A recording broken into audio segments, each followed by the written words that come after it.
YouTube, this is Sean, and today I wanted to feature a custom-built gaming PC that I put together this year.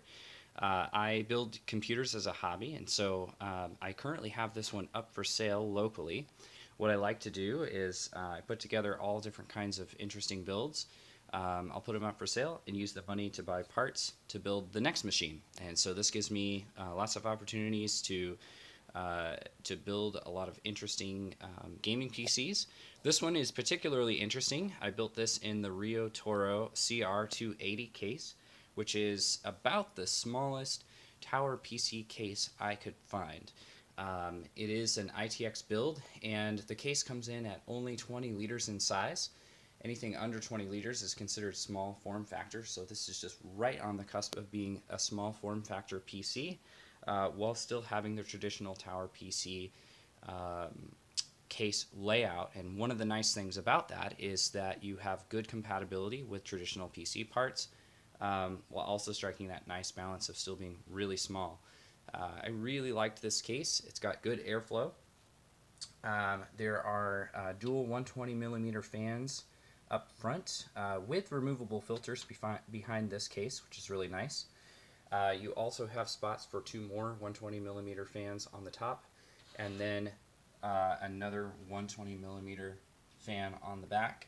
On the side is a windowed panel. I have not even pulled off the plastic off the panel yet, so whoever buys this computer will get to do that, which is always fun.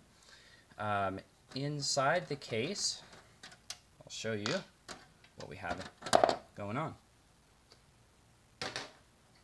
So inside the case is the Intel ITX motherboard, 8 gigs of RAM, an i5-3570 processor, and an AMD RX 470 graphics card. Now the 470, 480, 570, and 580 graphics cards are all very, very similar in performance, and they are an excellent card, a great card to buy in that mid-price segment. And then you've got the power supply here on the bottom. One of the nice things about this case is, if you get much smaller than this, you start to sacrifice on cable management. But this case is really quite nice, as you have a back panel to hide all of those messy cables. It also has a 220 gig solid state drive for the operating system and a 1 terabyte mechanical drive for storage of your games and other large files. Today I want to go ahead and fire it up so you can have a look at the machine, and we will also do a little bit of gaming so you can see the kind of performance that you could expect from this PC. Now, one thing to note, I initially had a much larger CPU tower heatsink in here. What I found, however, though, it was just a little bit too big. It was actually brushing up against the backplate of the graphics card, and what was happening was, when you were playing games, the graphics card would heat up, and it would transfer that heat to the CPU, causing the fans to rev up. It made it really loud. The CPU wasn't running cool. It was just really frustrating. So I went back to a kind of one of my standby CPU coolers, which is this Thermaltake here. They're great, super quiet, they keep things cool, and it's also just really nice for an ITX build because they're not too large. As you can see, it actually doesn't brush up against the graphics card, but you do have pretty limited space, so you can't get much bigger than that. Anyways, alright, let's go ahead and fire this up. I'll let you see the boot time for the PC. It's pretty fast since the Windows 10 operating system is loaded on the SSD. Oh, and you'll get to see the fun red LED lighted fans that I've installed in this computer.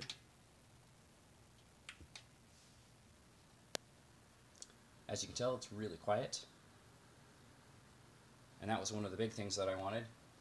A lot of small PCs can be a little bit loud, and I was trying to build a machine that stays cool but also is quiet.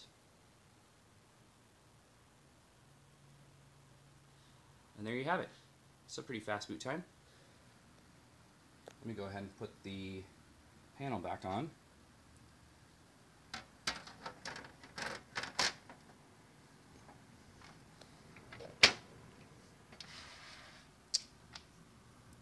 Now you can see what it looks like with the panel installed.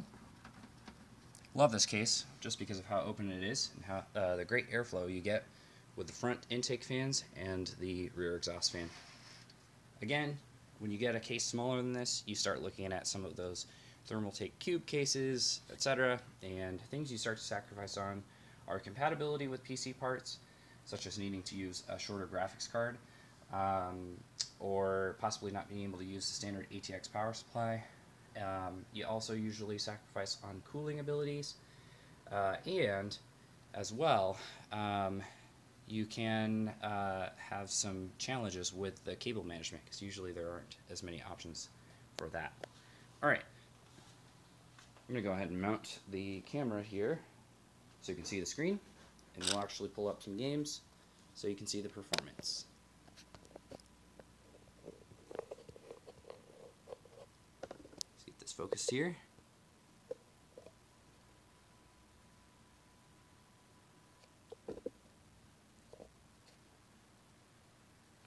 So I've got this hooked up to our media center, but it would make a great desktop PC as well. Ah, looks like the computer just went to sleep.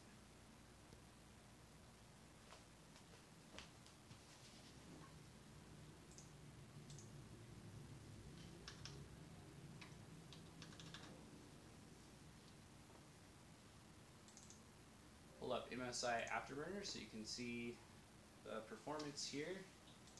And let's go with a staple and play a little Fortnite.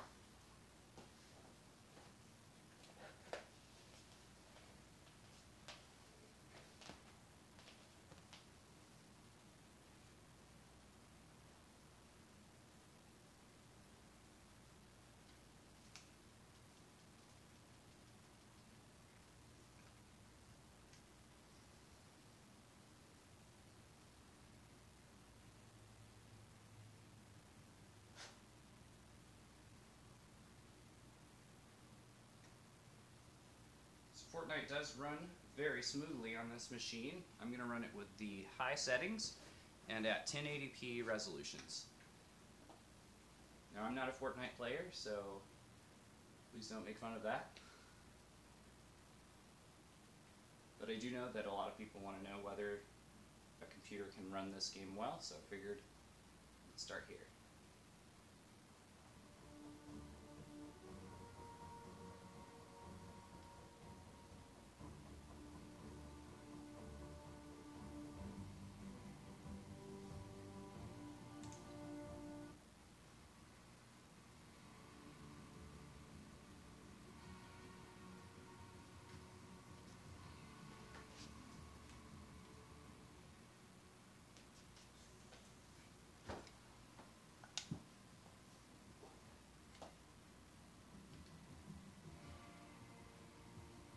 Okay, just make sure we have the right settings here. As you can see, I actually have it set to Epic. I'm going to back off to high and we'll start there, and then we can move up to Epic so you can see the performance.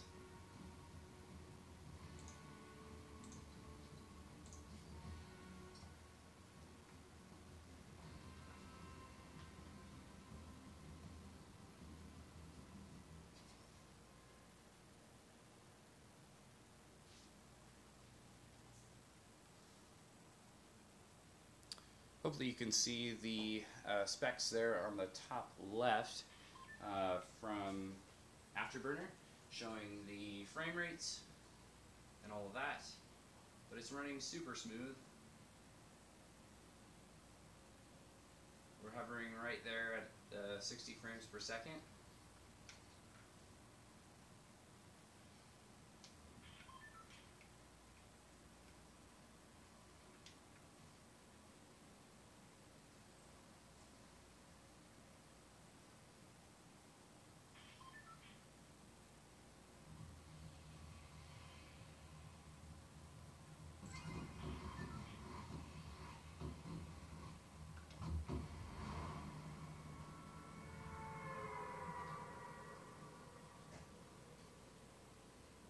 Running nice and smooth all the way throughout.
actually see if we can switch to Epic settings and how it runs on that.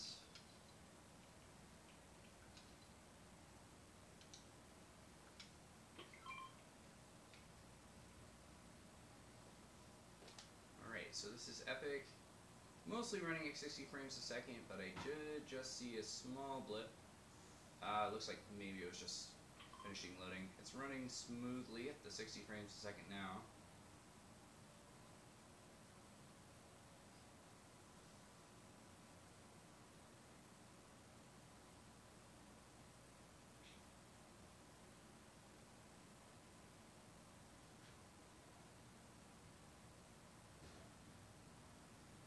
What's interesting is the graphics card is actually not being used that extensively. More of the strain is coming on the CPU here. The graphics card is hovering at a nice 35 degrees Celsius, so it's really not working hard. We'll actually switch over to Rise of the Tomb Raider after this, which is definitely a more strenuous game to run. And you can see the performance there. And it also works the hardware just a little bit more.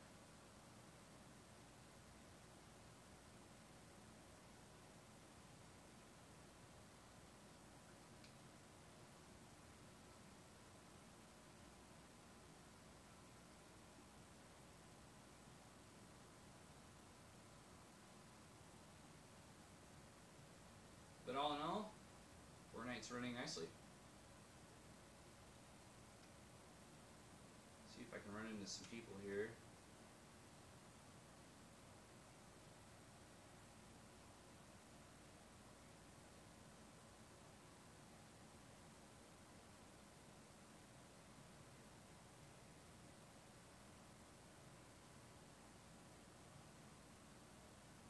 Again, I am not a Fortnite player, so I'm literally just doing this to show the performance here.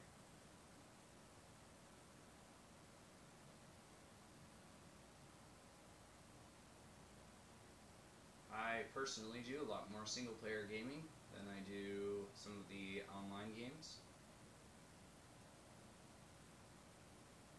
So things like the Rise of the Tomb Raider, which I'll show here in a second, is more up my alley.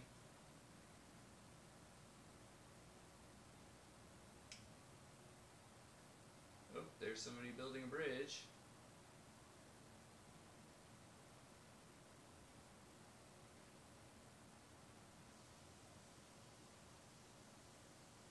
Man, takes a long time running into anybody else, doesn't it?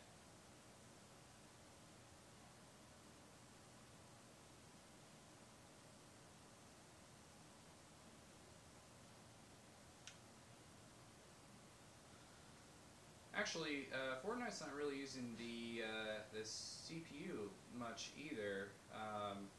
It's at 26% usage rate.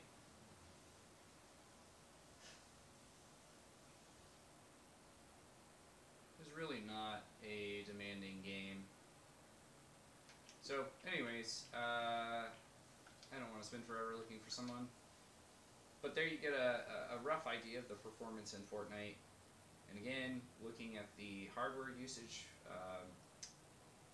on the afterburner measurements up there on the top left, it didn't really look like the hardware is being used that, or pushed that hard. Go ahead and quit that, and let's pull up my Steam here.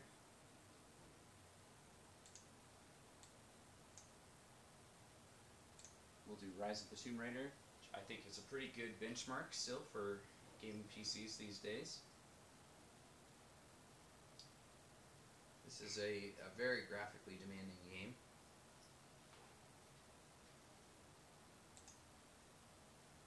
And this one will be running at the high settings for 1080p.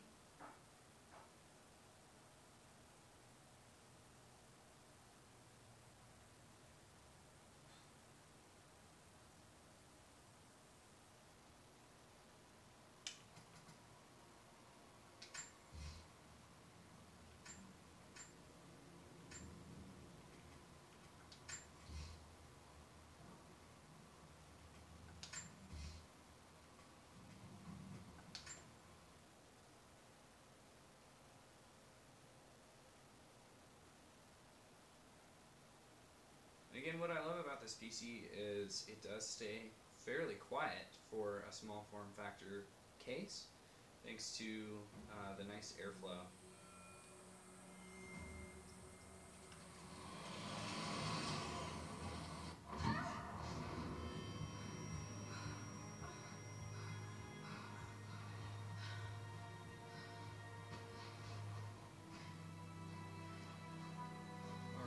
So we are running at 60 frames, and let me just check the settings. I believe I have this on high.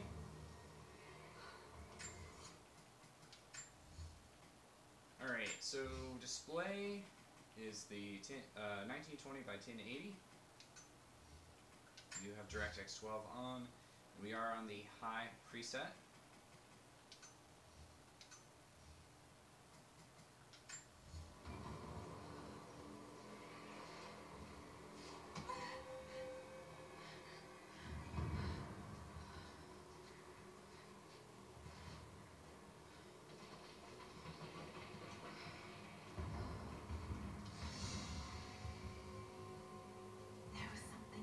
Research about this. It was said the prophet's tomb was hidden in the cliffs above one of the forgotten cities. Legend speaks of an oasis where the prophet was laid to rest. So it doesn't actually look like Afterburner is measuring the CPU correctly for us right now. I'm not sure why, because I have done that with this PC before. But for some reason the hook is not updating correctly. I will tell you that the graphics card typically runs around mid-60s to the low 70°C temperature when playing Rise of the Tomb Raider, because it is a game that definitely pushes the graphics card. The CPU again is hovering around 42°C. Well, actually, is that updating? Incredible. Some kind of marker. Can't quite make out the translation this word. Hold on one second. I'm gonna check one thing here.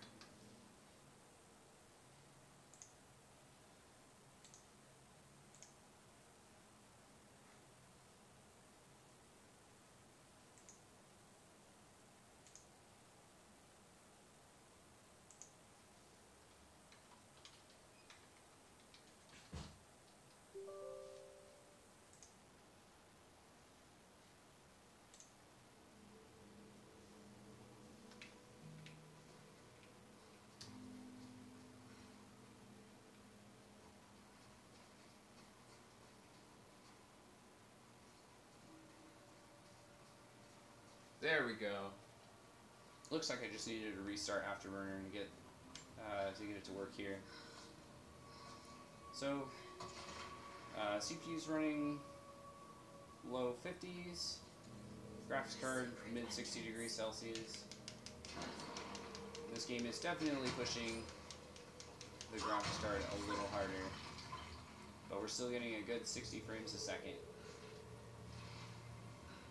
It's a nice machine. It's amazing. If only Dad could have seen this. Again, here's a much bigger shot, and it's still running really smooth. Game is gorgeous. Now I will say that if you go from the high to ultra settings, it does drop your frame rate some. I don't anticipate you would get the full 60 frames a second. Still playable, but it's not going to be the perfect 60 frames. No, they're already here. We've got to get inside.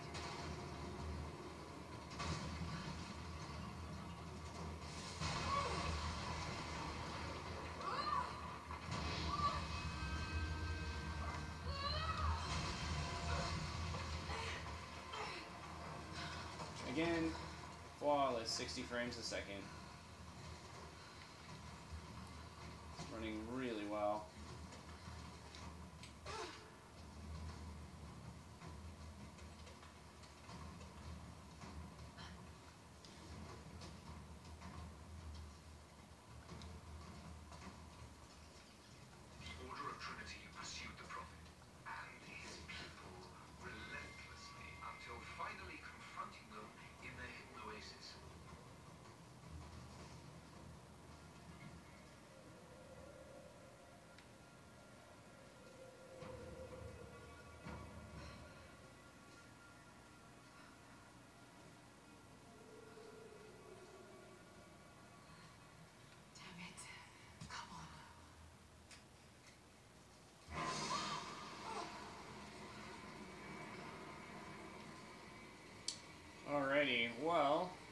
I'm going to go ahead and stop there. So this video is getting pretty long, but there you have it. This is my custom-built ITX machine in the Riotoro CR280 course. It is currently listed for $600 or best offer. If you have any questions about it, then definitely feel free to reach out to me. I'm going to have the computer listed on Craigslist, OfferUp, and LetGo. Thank you so much for taking a look at this, and we'll see you soon.